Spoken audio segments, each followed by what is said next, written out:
আপনি কি করতেছেন ভাই? হ্যাঁ, আপনি আর ওই কি করেন? পড়ালেখা করতেছেন? ও না, আমি সিমেন্ট দেখতেছি, ভাবছি এখানে বইব না, আপনি কেরাস করতে আছেন। ঠিক আছে, ওকে ওকে।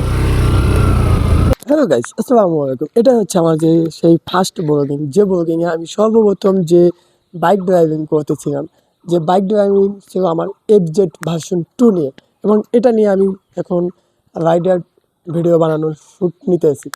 তো গাইস, আপনারা যারা যারা আপনারা রাইডার ব্লগিং করতে চান, এমনকি ক্যামেরার সামনে কথা বলতে চান, তাই অবশ্যই এই রকমের যারা আমার মতো নার্ভাস ভাব নিতে আছেন, সর্বপ্রথম তাদের উদ্দেশ্যে একটা কথা বলি: নার্ভাস নিয়ে কখনই আপনি সফলতা পাবেন না। আপনার ধৈর্য সহকারে কাজ করতে হবে।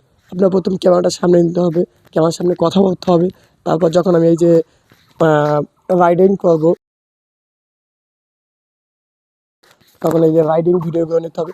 এইরকমভাবে আপনার ধৈর্য ধরে প্রতিটা ভিডিও শট নিতে হবে। তারপর আস্তে আস্তে কিন্তু আপনি প্রফেশনাল হয়ে যাবেন। ওই বাজারটার নাম বউ বোতল রাখা হইবে কেন? হ্যাঁ?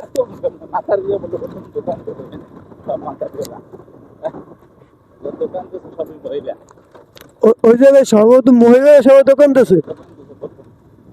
আমরা মহিলা নাই, পুরুষও আছে, মহিলাও আছে। এই তো নামের হয়েই গেছে। এই জন্য বউ বোতার নাম থাকিয়ে গেছে। রাইডার করি তখন মানে কি কথা বলবো এটা নিয়ে একটা চিন্তা পড়ছে। তবে হ্যাঁ ভাই, এরকম নার্ভাস হলে কিন্তু আপনি কখনোই সফলতা পাবেন না। আপনার ধৈর্য সহকারে খুব ভালো একটা স্ক্রিপ্ট নিয়ে তারপর কথা বলতে হবে, যে স্ক্রিপ্টের মাধ্যমে আপনি সফলতা পাবেন এবং অডিয়েন্স ধৈর্য সহকারে আপনার স্ক্রিপ্টটা শুনবে। এমন সুন্দর সুন্দর কিছু টপিকস নিয়ে কথা বলুন, এমনকি ব্লগিং এর মাধ্যমে আপনি সুন্দর আকর্ষণীয় জায়গাগুলো তুলে ধরুন, যেটার মাধ্যমে আপনার ওই জায়গাগুলোর সৌন্দর্য ফুটে ওঠে এবং দর্শক সম্পূর্ণ ভিডিওটা জানি দেখে।